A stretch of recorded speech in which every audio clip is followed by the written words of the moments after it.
What's up, grinders? So today we're going to be talking about how languages can from time to time be an absolutely terrifying experience, especially if you get thrown into your language a little bit earlier than you expected. And I'm guessing by the end of this video, at least a few of you can relate with this, and I'm hoping you can share your stories in the comments because, well, the most mundane experiences can become terrifying. So my story started a year ago when I was here in China. Now, to give you guys a little bit of background information about me, my wife is Chinese, so naturally when we're going from place to place, she does all the heavy lifting, and I'm more like the little minion that follows behind her and just does whatever she does type of thing. And I will jump into conversations and I'll have my little bit of fun, but if anything goes bad, I can just turn to her and go, help, pull me out of this situation I've somehow got myself into. So she was always there to back me up, to either translate to English or even translate to just simple Mandarin, because her accent obviously for me is a lot easier to understand than the regional accents of China because I'm not acquainted to them. So I never had any issues, and I'm actually quite an outgoing person when I know that she's there. Now, one day I was at the hotel and she had to leave a little bit early, and she asked me if I wanted to grab some breakfast. I was like, it's a bit early, I'll grab it around lunchtime because that's when we were expecting her to be back. So then she sends a message just around lunchtime saying, I'm currently dealing with something and I can't be back anytime soon. You know how to use WeChat and WeChat Pay, just go out there and order some food. And that was the end of the message. To her, a very simple request. To me, the most terrifying message of my life. I was looking at this and then suddenly, of course, my stomach starts grumbling hard.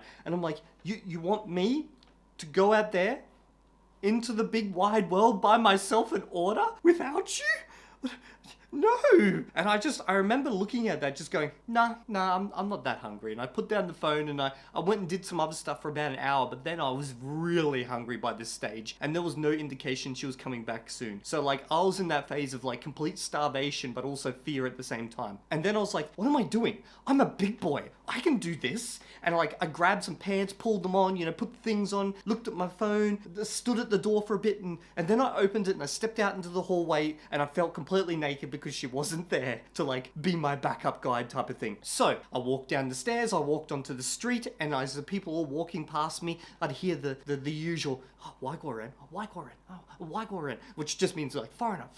And like, it just sounded so much louder now because I was by myself. I was like scared that one of them would stop and start asking me like all sorts of random questions. Now, I was hungry and I walked past a place we'd actually been to before and we'd ordered there before. And like, I looked inside and I saw the old woman who was in there. She looked back at me and I was like, nope, I'm not going in there, because I don't know why. I just remember that when she was talking, her accent was just too hard for me to understand at that time. So how the hell am I going to order now? So I walked past that one and then I proceeded to walk past about 20 shops, all of which had the exact food I wanted to eat. I could smell it. I wanted it, but I would make up an excuse. Every time I got to one shop, I'd be like, there's too many people in there. I don't want to be a hindrance. And I get to the next one. I'm like, there's no pictures on the menu. I can't order here. Even though like I could actually read the things I wanted to order. Like, it's just, I was making excuses. I went from one to the next to the next. And eventually I was like, I'll do this simple and I'll just get a drink. I'll get a drink. And there was like this milk tea shop and it was like right there and I could see exactly what I wanted on the menu. And I kind of like walked up to it, but I stood far enough away so they wouldn't be like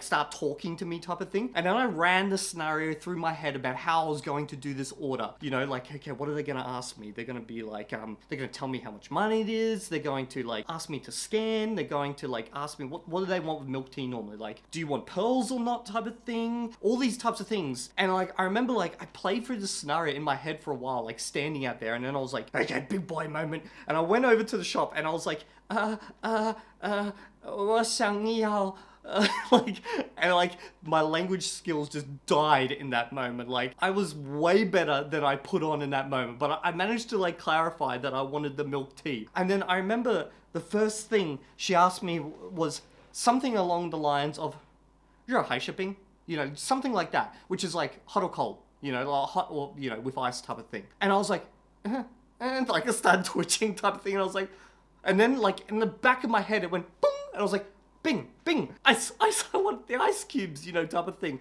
And then like she asked me the next thing was like, do you want sugar? And I was like, 一点, type of thing. And then like eventually I remember like they they just completely ignored me, and they went in the back, they made it, and they came out, and they're like, they pointed at the bag, making it as clear as obvious, because they knew at this stage my Chinese sucked. And they're like, bao, you know, they literally just said the word bag, and I was like, booyah, booyah. And I got it, and I walked away, and I was like, yes, I am the champion of Chinese. Like, I do not need my wife no more. I can replace her.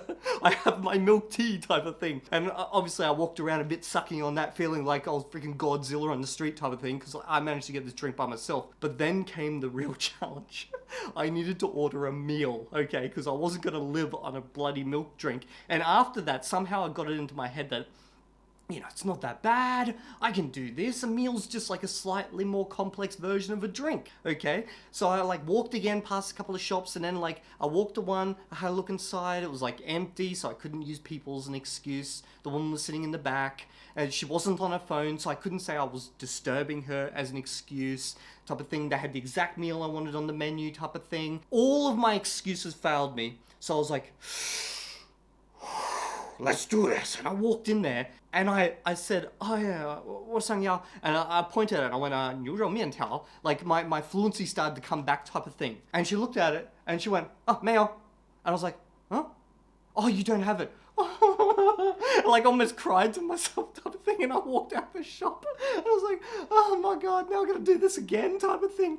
And I went into a second shop, and I managed to order type of thing. The thing that made it less terrifying in the second shop was that the woman there was like so surprised to see a foreigner type of thing. She was happy, and then she ended up giving me like extra random food, saying, oh, just try this, like this is like local delicacies type of thing, like fruits and stuff. Obviously she wants to see what a foreigner's reaction was, and I was like eating it, and I was like, oh yeah, it's not bad type of thing, buto, you know, doing these types of like simple types of things. And she was so happy, and eventually I had a photo with her, and I walked out, and I was like, yeah, I had to send a message on like Weixin or like a WeChat type of thing to my wife. I was like, I ordered my own drink and food type of thing. And like I think I actually, rather than typing it, I actually think I sent a voice message, and I was sounding so cocky. And then my wife just replied, oh, that's good, you don't need me anymore. And I was like, wait, no, don't make me do it again. But anyway, that's like my most terrifying experience using Chinese, because I was literally thrown into it in the most unexpected way. And I know it sounds like a stupid story, but for me, it was like highly impactful, because before this point, Chinese was just like something I kind of used on the side. At this point, it became crucial. Like I actually had to use it.